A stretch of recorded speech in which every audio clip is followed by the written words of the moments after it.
रजब Bhatt YouTuber के घर firing का मामला।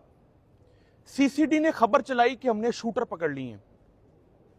खबर इस तरह फैली कि शायद सीसीडी ने बहुत बड़ा मार्का कर दिया है। आज तक कोई शूटर नहीं पकड़ा गया।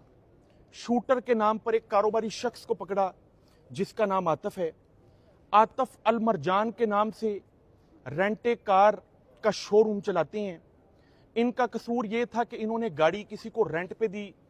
जिसको रेंट पे दी उसने अपने दोस्त को गाड़ी दी। उसके दोस्त ने दो बंदों को बैठा के यहां पे लाहौर में ड्रॉप किया। जिनको दो बंदों को ड्रॉप किया उन्होंने आगे से कोई मोटरसाइकिल रेंट पे ली। उन्होंने उस रेंट की मोटरसाइकिल के ऊपर फायरिंग की। फायरिंग करने के बाद वो चले गए।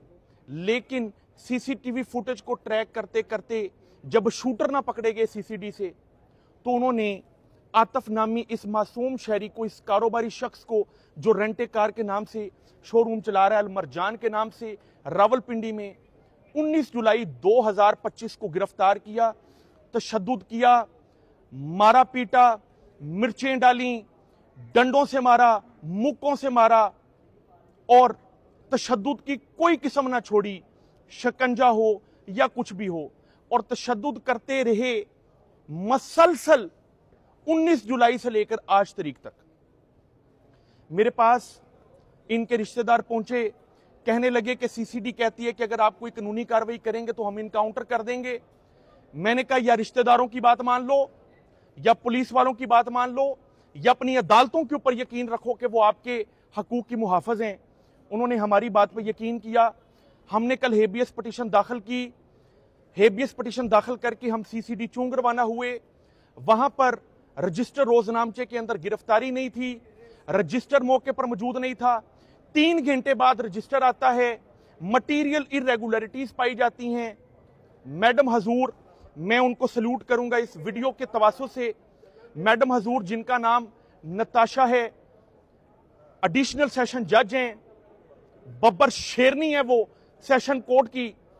उन्होंने जब देखा कि गिरफ्तारी नहीं है, उन्होंने देखा कि जिस पर्चे में शूटर नहीं पकड़े गए, कारोबारी शख्स को पकड़ लिया गया, उन्होंने जब देखा कि रजिस्टर रोजनामचा थाने में मौजूद नहीं था, उन्होंने ये जब देखा कि इस शख्स के ऊपर तशद्दुद हुआ है, जरा मोबाइल करीब करके दिखाएं, तशद्दुद दिखाइए।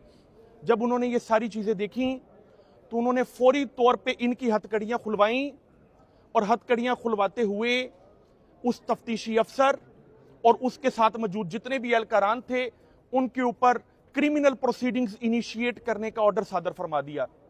मेरे दोस्तों, अगर एक तरफ एक अदारा जिसके चंद लोग, चंद काली भेड़ें लोगों के साथ ज्यादती कर रही हैं, तो वहीं पर अदालतों में बब्बर शेर जज मौजूद हैं जो लोगों के राइट्स के लिए काम करते हैं।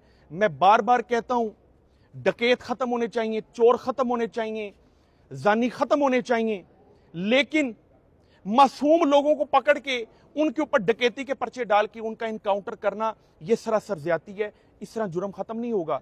डकैत छुप गया और मासूम लोग मारे गए हैं। मैं बार बार आपको कह रहा हूं, डकैत ये फिर बाहर निकलेगा और जो मासूम लोग मारे गए, उनके यतीम बच्चे, उनकी बेवा बीवियां और उनके बेयारो मददगार और बेआसरा उनके वालिदैन आपको लानत भेजते रहेंगे ताउमर हयात।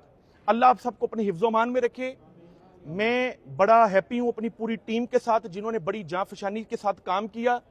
एडवोकेट हबीब अली हसन जिन्होंने केस ड्राफ्ट किया, एडवोकेट मियां जैन जिन्होंने बड़ी जांफशानी के साथ आर्ग्यूमेंट्स किए, कल बैलफ अपॉइंट करवाया, एडवोकेट शहजाद अहमद कलियार साहब जिन्होंने इसके रिमांड को कंटेस्ट करने के लिए आज जिला कचहरी में अपनी प्रोसीडिंग्स को इनिशिएट किया, और अपनी पूरी टीम जिन्होंने छोटे छोटे काम किए इस पूरे मामले के अंदर, मैं उन सबको क्रेडिट देना चाहूंगा। अल्लाह आप सबको अपने हिफ्ज़ो-मान में रखे और इन बिल्कुल इजी हो जाए। ये वीडियो इंशाल्लाह आईजी पंजाब साहब तक भी पहुंचेगी, सुहेल जफर चट्टा साहब तक भी पहुंचेगी। ये दोनों, मैं इन अफसरान को ईमानदार अफसरान समझता हूं। इनको नहीं पता नीचे अफसरान क्या कर रहे हैं। इंशाल्लाह ये वीडियो इन लोगों तक पहुंचेगी। मेरी वीडियो इंशाल्लाह चीफ जस्टिस साहिबा तक भी पहुंचेगी, chief justice supreme court Pakistan तक भी पहुंचेगी। इस मामले की इंक्वायरी बैठाएं। अगर ये बंदा अंदर मुलजम ये साबित हो जाए तो मैं गुनाहगार, मैं मुजरम, मुझे सजा दी जाए। और अगर ये मासूम था, इसके ऊपर जो तशद्दुद हुआ, इसके साथ जो ज्यादती हुई, उसकी सजा उन तमाम तफ्तीशी अफसरान को मिलनी चाहिए जिन्होंने ये ज्यादती की है। अल्लाह हाफिज।